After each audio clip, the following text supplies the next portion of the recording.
Subtle blending can transform ordinary repeats into rich, dimensional visuals that feel professionally crafted and visually immersive.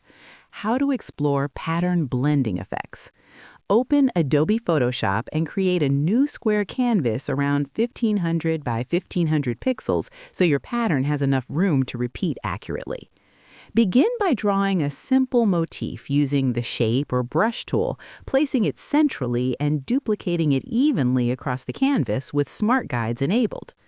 Once the layout is balanced, group all motif layers and duplicate the group so you have two identical pattern layers. Select the top group and experiment with blend modes such as overlay, soft light,